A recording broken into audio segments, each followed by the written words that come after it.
everyone, and welcome back to another Gear Talk. That means it's another Thursday, it's 5 p.m, we're talking about some Gears of War, and we are continuing the Zeta Squad discussion series. If you can't tell by the scarring I put on my face right here, or at least with a Sharpie best I could, we are talking about Valera today. Valera is the female token character we basically get with the crew, but she's more than that. I say that because I actually really like Valera. Valera is a really fun character that I enjoy. I think her relationships with like Jace and Barrick, we're going to get into that, is really great. I think she's fleshed out well just for the one time we ever meet or see her. I think it's really great. She gets some background. This is her hometown. Alima is the hometown of Valera, so I think it really works well. I think she's a really good character, honestly. Like compared to some characters that just get shoehorned in, like Sophia, for instance, I feel like Sophia was okay, but you could have done more with Sophia. Valera, I feel, is like the perfectly done. Like, this is the bare minimum for it to be like a very well fleshed out character. And this was just for a DLC we had her. So let's talk about Valera today and just go over like her history, the situation that she found herself with, the evacuation of Alima, the evacuation of her hometown, and obviously with Zeta Squad, everyone passes, so we can continue to look into her legacy and what she left behind, or the people she influenced. Her background really doesn't have a lot. I know I just gushed about how great it was and how fleshed out she was, but when it comes to the actual story we're looking at and her character, there's not a lot of background given for when she was a child. We don't really get a lot of that. We get a lot more of like when she was a teenager to when she joined the COG. When she was a teen and younger, she was living with her family. She loved her younger brother that she had, so the two of them and her family, she loved all of them, and it was a nice, quaint family unit. Then E-Day happened and everything went topside, literally, and she ended up joining the COG. Her brother wanted to join also, but he was too young,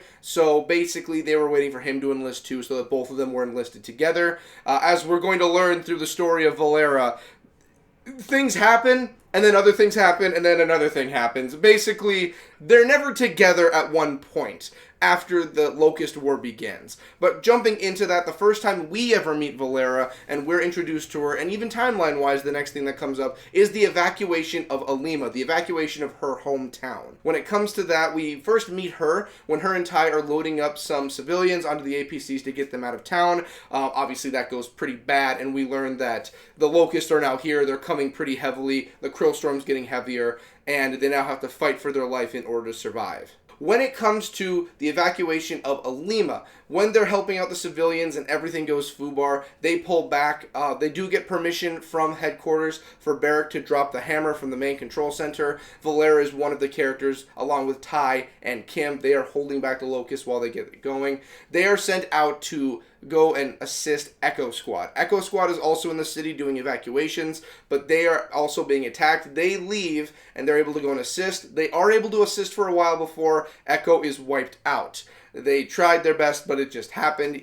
You know, they went there, they did their job, but Echo couldn't pull through. That's just what happened. The next thing that they're looking for are the civilians, or the people that Echo were trying to help, and they realize that the bank is nearby, and hey, let's go and check out the bank and see if the survivors are there. While they go in there, you learn a bit more as they're going, and you learn about Valera. And you understand her mindset. It's much like Barrick's when we covered his, where they both want to fight. They both don't want to keep being like pulled back or on the defense. They want to be on the offense finally. They want to be going toe-to-toe and fighting the Locust. That is what she wants, especially in Alima, her hometown. She very much wants to fight with Alima, the people of Alima, the Gears. She wants to fight. She wants to defend her hometown. While she's talking about how she wants to fight, Ty chimes in and states like, losing your home is like losing your family. It must be a tough loss. And basically she just says, I'm basically homeless now. Like, we're all homeless now. Like, she's alluding to like, you have all of these main cities and all of these places that are people's hometown, and they're just gone. People have lost them. You don't have a home anymore, is what she's alluding to. Like when we covered the Gabe's Convoy discussion series, and we talked about Michaela. Michaela Alder is her hometown. We meet her there. Her hometown is basically lost. So, and she's stranded, so that's like the perfect analogy right there. So it's kind of like that scenario where, yeah, these people have their hometowns. These people are like, this is where I call home, but sooner or later, the Locust, as we see throughout the story, just go and wipe everything out. That's just what the Locusts do. That's one reason they're called the Locusts. They just destroy everything in sight as they plow through. They make their way to the bank. When they finally get to the bank, this is where Valera also states how it was funny because she had an account at this bank, and it's horrible to see what it's become. And and they start to think like, okay, if there are survivors here, where would we find them? And one of the places they think of is like, well, there's a downstairs here where there are vaults. These vaults are very heavily protected, and it's hard to get in or out of them. So probably in the vaults are where they went for protection. And this is where we learn also from Valera, she hates anything involving underground. She hated it before the Locust. She hates it now, especially now after they have attacked. So they make their way down, and they go to the vaults to try and see if there's anyone still there. They fight through a good amount of Locusts. They realize that they are also coming out from the ground.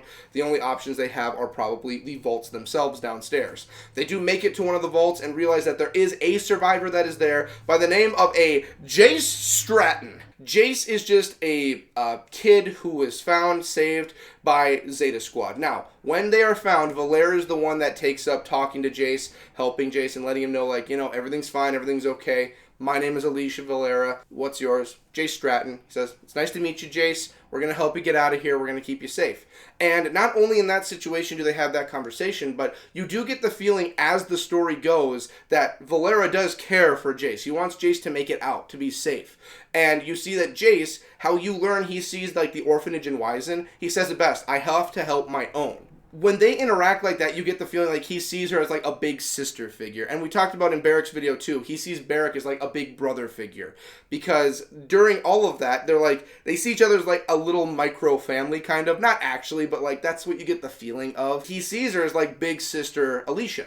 And as the story goes, you know, they get a closer bond with one another as they're escorting him out of there. And even towards the end when he returns, there's still that feeling of like camaraderie that's really heavy. So I really like how that went. I think Valera's character was exceptionally done with that. And especially since we still have Jace in the story, I think it's just amazing. I love how they just meshed it together, and it's like one of his driving forces to keep him going. Once they get him out of the vault and they're bringing him with, they start to learn like, okay, there's something else going on in the town other than just the Krill storm coming. So what exactly is happening? They learn that there have been, and they even see it at one point through the upstairs of the bank, that there is General RAAM out and about. General RAAM is in the city. And this is a big deal because this is the general of the entire army is here right now causing havoc. He is getting his hands dirty. And this is like, oh crap, it's General RAAM. They report it to comms, and even comms say like, yes, we have also gotten reports that RAAM is here. That's probably why the aggression of the Locust is so intense while they're pushing this along so quickly. RAAM is in the building, and RAAM does not take prisoners. He does not joke around. So while they're moving ahead, they're starting to get closer and closer to getting Jace dropped off and out of the city. They come to the evac point. With the evac point, there's like a convoy going through, but they have to take out the cedars that are currently there that are inking the sky. So they go through and they take them out one by one. The only way they can find anything to do it is by knocking the buildings out on top of them. So they do it. They take on a Brumok. They take out the Brumok, and trust me, it's a fight. Like, they take it out. Like, anyone taking out a Brumok in general, it's an amazing feat. So they take it out. They finally get Jace on there, and they tell Jace, like, okay, Jace, see you later. Let's get you to safety. Jace does not want to go. Jace looks at Valera and he's like, well, what do you mean? Like, you're just going to let me, like, you guys are leaving? Why can't I come with? They tell him, like, it's dangerous. It's not safe. He tells them, I still have, like, my father figure, Dr. Wizen, who is over at the high school. And you learn that Wizen not only is the principal, but he's also the head of the orphanage. When they're going through and, like, they're telling him, like, hey, we're going to go and check the school out to make sure everything's safe and we can get the people that are there. Because Wizen was gathering people there. It wasn't like it was just Wizen there. So that's one reason, like, Kim wants to go, too, is because, like, yeah, we're going to go check if Wizen's there, but if there are other people that need evacuation, we need to get them out of here. Also, Valera's mostly like, hey, I'm going to help you out, Jace, we're going to see what's going on. But, yeah, they want to save all the other people. It's not just Wizen they're going for, but they do promise Jace, like, if he's there, we're going to get him out of here, and you're all going to be safe and happy-go-lucky. They make their way to the high school, and when they find their way in, they start to hear the recordings that Wizen put on speaker. The recordings were basically saying, like, evacuation, like, come to the high school, everything will be safe, and then we'll be evacuated out of the city. We understand that he must be in the principal's office, or, like I said, recordings, we learn he's not. But that's the main thought. Like, if we're going to go find the people, we need to go and find them.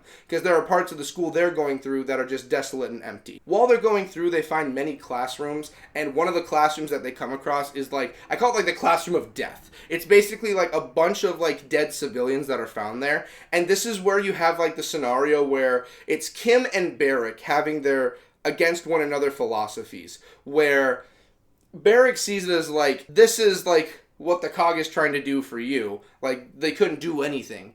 And Kim retorts with, like, well, The COG does what it does. Just because they didn't do this doesn't mean they weren't trying.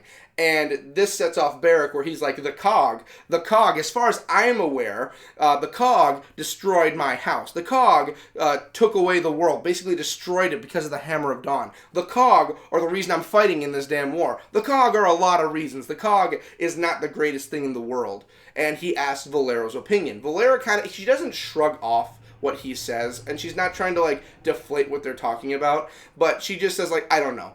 All I know is the locusts and the krill. Those are real things that we have to worry about and we have to take care of. If we're able to save anyone, if people can be safe, then that's just something we're able to do for them. That's like a precious gift to life that we can give them, is like the fact they get to continue living. That's the least we're able to do as soldiers. They make their way out of there and they continue over to the principal's office. They finally make it there. Once they're inside, they have to deal with a few wretches here and there, but they take care of it. They realize that the recordings that have been going have been changed also. There's more to it, where after they were told to hunker down at the school, the new one is, okay, everyone head to the gymnasium. Once you're at the gymnasium, we're going to be evacuating everyone from there, and we're going to be heading to the orphanage where the new evac point is going to be, where the COG's going to come and help us. So they learn that there is no one at the school anymore, and they are making their way out. To get out, they take the exit that's going to lead them out of the school, and then they can make their way to the orphanage. That exit is through the gymnasium. They make it there, and it is a bloodbath. There are many dead. Pretty much Valera's not had a good time this entire time going through the school. Basically, like, whenever she comes across death, she's not taken aback or disgusted, but she is, like, they say horrified, but she is, to her, it's like, these are her people. This is innocent life that's being killed. She takes it pretty heavy. She's like, who would do this? Why would they do this? Like, innocent people are being killed. That's how she kind of views it. Like, you have, like, Kim, he sees, like, you know, these are losses, but the mission still has to conclude. You have Ty, who's very spiritual. How he sees it like the soul has left the body, but, you know, the soul is now at ease. Barrick, he just gets pissed. He just keeps getting angrier to kill the locust. Valera also gets mad, but she takes it more of like a sadness. That's how she takes it. So they make their way through the gymnasium. They're making their way out when a berserker makes its way to the battlefield. And the berserker is something you never really quite expect, and you really never live long from. The berserker makes it in. They're able to get out of the school and get out of there before the berserker can get them, and it bashes its way through and continues the fight. When they're outside, they start blowing up cars in a very odd maneuver where they figured if we can make it run to the cars and the cars explode, it's enough heat that it'll light it on fire, soften its skin, we can attack. While that's happening, they're able to unload enough into it where they actually do kill the berserker, which is something that is not normally done by Gears in the franchise. Like, the only ones I can think of is, like, Kate and Del, along with Jack in the newer one with the matriarch. You have Marcus dealing with some of them. You had Kilo Squad dealing with some of them. And then right now you have Zeta Squad. It does not happen often, but when it does, it's like main attention is focused on the berserker, but they take it out. Now, time's been running as they've been going. Like, they've been getting alerts like, hey, you got 3 hours, you got 2 hours, hey, time's running out. They learn at this point, hey, you guys don't have a lot of time. You got like maybe an hour, maybe around that tops. You need to get going. It's advised that they just get out of there, but Kim does state like, hey, we are going to go to the orphanage. We are going to get them out of here. We know that they're going there. We have to go and save the civilians. We can't just leave them here to die. And everyone agrees on that, like, yeah, we kind of got to go get them. So they begin their journey to the orphanage. When they're going to the orphanage, right before they're about to make the journey, they do learn that their comms are not working the greatest. The comms themselves are what's been getting them a hold of their person over in command. Their person is named Walker. I haven't talked about Walker that much because it's basically just the voice in their ear. There's not a lot you need to talk about. Don't expect a Walker video. I probably don't have anything. Maybe if I did like a control video on like everyone over in the control side of things, like I could talk about Anya, we could talk about Walker, we could talk about Matheson, we could talk about all of them, but a singular video, I don't think we're ever going to get a Walker video. I'm sorry for all the Walker fans out there. It's probably just not going to happen. But they learn that they can't get anything through comms, so they're going to make their way over to City Hall and kind of take out the cedars that they're seeing that are in the area. They can hear them in the distance. So they start trekking over there to take them out. They're taking out many a locust as they're going. They realize that things are more aggressive. RAAM must be behind the aggressiveness since he is here.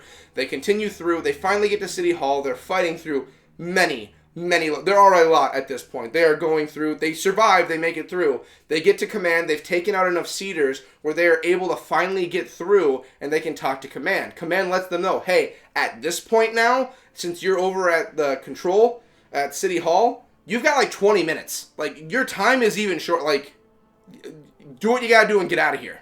I should probably mention too, that we're going to talk about it at the very end, and we mentioned it already, but we'll talk about it here since this does happen during City Hall. It's a quick little blurb, but it's worth mentioning. While they're clearing out City Hall, making their way through, going through, I have it right here, like the parking garage area to City Hall, they do talk about Valera's brother. So she does have the brother, like we mentioned, who is trying to become a COG soldier. He has, at this point in the story, a year left before he joins, and he plans on joining, and they say, like, is he going to be okay? Valera's worried about, like, if he's going to be joined during the Locust War. She wishes he would have joined any other time. But Barrick does chime in and say, hey, if he's going to be joining, at least I know that he's going to be having his sister watching his back, so he'll probably be okay. Once City Hall and everything is finished there and they're making their way to the orphanage, they do have to cut through a few areas. Like, one is like the construction site. I never really mentioned the construction site when we're talking about the story because there's not a lot that really happens. This is on our way to the orphanage. We got to fight our way through. We're going to fight our way through. Oh, we're at the orphanage. It's like a speed bump on the way. I guess I can mention, like, oh, they go through and fight their way through, and Barrick has a few quick whips, and he loads into, like, a loader and pushes things forward. That's about all that happens. It's a speed bump. If you want more of the story, play the DLC. Great DLC if you want more of the construction site. There's nothing that happens, really. From there, they do make it to the orphanage. They are now at the orphanage. Right here, they're at, like, this is like an area where, like, the Locusts aren't, which makes sense. It's an evac site, but they make it there. They see that Wizen and the civilians that are there and the people in the orphanage are here and they are safe. They get out, they're scouting out to make sure the area is safe and fine. Kim's getting a hold of controls saying, okay, get an APC, let's get him out of here. The APC that appears is the APC with Jace. Jace came back, and he comes out, he sees that Wizen's fine, and they're all going to be coming out. Here's the thing. The Locusts attack, like they do, and once they attack, they take out the APC driver. They are just destroying things left and right. There is an entire, like, branch of the Locusts that are coming their way. It's a big, nasty, y'all about to die here. And also remember, they got 20 minutes. Less than that. So it's a pretty hectic time. During all the fighting, while they're holding things off, you have the civilians getting back in the building for cover. Jace is out there. And when Valera turns around, she notices that General RAAM had appeared. Behind them all, he marched his way in, and he was taking hold of Jace. He was going to kill Jace first before he killed the rest of them. What happens next? Valera steps in, elbows her way into RAAM, knocks Jace out of his hands, and goes in with her chainsaw bayonet on her Mark II Lancer and takes it right to his chest. You know, if you had to name the characters that got, like, the best hits off on RAAM before he was actually killed by Marcus, like, yeah, he didn't take any damage. Like, even Kim probably did more damage when, like, he grabbed his. But, you know, she did get him right in the chest with it. You know, his armor did save him, and it didn't look like he took any damage, but he did take a chainsaw bayonet right to the chest, and he was fine. He didn't walk away because he kills her right there. That's what happens next. He takes his knife and kills her, eerily similar to how a certain other character is going to pass in a few years from now. And she's done. She's gone. This is the end of Valera. This is the end of her story. There's no getting her out of there and she dies later on. No, she's done. She's finished. RAAM kills Valera right there on the spot during the evacuation of Alima. Now, obviously, the story of the evacuation of Alima does not end there at all. Just like when we talked about the other characters during Zeta Squad, like, the stories don't just end when they die. There's more stories. During the Gears of War Volume 1 story, when we're talking about Barrick, you know, when he dies, the story doesn't just end there. There is more that involves Jace and the rest of Delta and how they get out of there. You know, when we have Ty in Gears of War 2, the story doesn't just end there. Kim, Gears of War 1, the story doesn't just end there. There is the rest of the game that happens after Valera passes. And some of those things involve, when she's gone, you see it as kind of like Jace is, like, either supposed to run or he's staying. He actually goes and picks up her Lancer. And when he picks it up, Barrick is right there next to him. And Barrick says, do you know how to use that thing? And he actually, off to the side, kills a Locust offhand, like, oh shit. And Barrick's like, make her proud. and proud he does. I have a few things written here just for like a wrap up, because obviously we're not going to end it right there like, oh, she died, what happened to the rest of Zeta? When she passed away, Jace took it upon himself to become the 4th unofficial member of Zeta to fight through and get evacuations out. So he was a part of that. When all of that was going on, he was able to get out. We see him on the chopper with Barrick and the others, and he's got Barrick's lighter and he lights it for him. And Barrick looks at him, "You're going to make a mean gear someday, kid." And we learn later on Jace does become a gear. And one of the inspirations was Valera herself. Valera did inspire her to become what he is today. Like, it was because of her kindness and her generosity and, like, willing to help him out by making sure Wisen's find the evacuations, being a good person to him and not just being an asshole. He decided, like, hey, I am going to continue her memory in the cog. And he does a very good job of it. He is still alive to this day. Out of everyone that was involved with Zeta in that scenario, the only one we know that is still alive is Jace. Obviously, Walker we don't know, but we know for a fact Jace is still around to this day in the story. We also have her tags. Now, when a gear dies, they normally get the tags, so you have something to remember them by. And this is usually used for, like, the memorials, or, like, gives you an idea of, like, killed in action or anything like that. When Ty went, Marcus was the one who got his tags. When Barrick went, there wasn't really, like, getting his tags because they were in a situation where it's like, we got to split, so no one ever got his. Kim's tags, no one ever got his because obviously we had some other things going on. I believe maybe a collectible. I think maybe his tags they found later on. But I know at that moment no one took them. Valera's tags, however, at that moment, Kim did take them before he tried to take on RAAM. It did not go well. And hers was basically brought back to command, and we now know, and she's on the wall with everyone else who had passed. Later on, everyone from Zeta joins her. She's not the only Zeta Squad member on the wall. We can talk about this one quick, because the next character we're going to have will be Kim. He's the last one of the 4 from Zeta before we get to our final character. And okay, so another thing that happens is, and I've made videos about this. I've talked about it in other videos. This is not big spoiler territory. It is, but it's been a long time since it came out. Kim dies, and Kim's death is one of the most iconic deaths in Gears of War with how he's taken out by RAAM taking him out eerily the same way as a certain Alicia Valera was taken out. So when he passes, it's that idea, especially they do it really well in the Ultimate Edition, where he knows what's going on, RAAM knows him, he knows RAAM, and the fight is basically like, we have unfinished business, and RAAM knows very well he killed him the same way as Valera. He did that on purpose. So another little tidbit of Valera that was chucked in there, like, yep, let's a little nod to Valera with that happened to her. The final thing I do have is talking about her brother. So, her brother is also known as Valera. He joins a year after this situation when he can finally join, and we don't get a lot about what happens to him up until Hollow Storm, when they go through the invasion of Mount Kadar. They're all going there, and during that, they're making their way up the mountain for drop points, and the Locusts are fighting back. We find his body, and we don't know who it is at first until we open up the collectible he's holding, and it is a picture of him and his sister. This is Valera's younger brother that finally joined. He died during Hollow Storm, so he would have went roughly 3 to 4 years after Valera would have passed. So, oh no, 4 to 5. I keep forgetting this is 9 or 10 AE that Elima takes place. So 4 or 5 years later, he finally passes. So he was in the cog for a while. He probably met a few of the other characters. Like, he probably might have met Ty. Like, Ty would have known Valera. He was with her. He probably met Jace. Jace would have definitely wanted to hunt down her brother and been like, hey, your sister was like an amazing woman. She's the reason I'm a gear today. I just wanted you to know, like, she saved my life. I'm so grateful for her. I'm sure that would have happened. Jace would have easily done that. I could easily see Jace's character doing it. And that basically covers Valera. So, yeah. That's it. Like, this character was only brought into a DLC, but like I said, like, her events, like, her fleshing out is enough to make, like, a fully fledged video just as long as the others. Like, I would be amiss if her video was, like, 12 minutes. Easily, I can make Valera's video a while, because, again, I enjoy Valera. Like, out of my favorite female characters, obviously Alex Brand will always be number 1, but, like, Valera's up in the top 3. If I had to name the next one, I think Sam. Sam's probably my next one. It'll probably go Alex Brand, then Samantha Byrne, and then you would also have Alicia Valera, and then probably Bernadette Mataki under that, and then I think you would get Anya.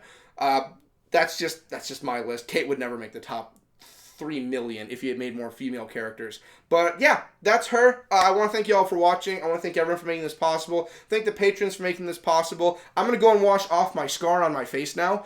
And yeah, you guys have a great one. I will see you in the next Gear Talk, where we'll be talking about another little topic that falls into the Zeta Squad discussion series. And then next month, we will be covering Kim. So, I love you all to death. Later.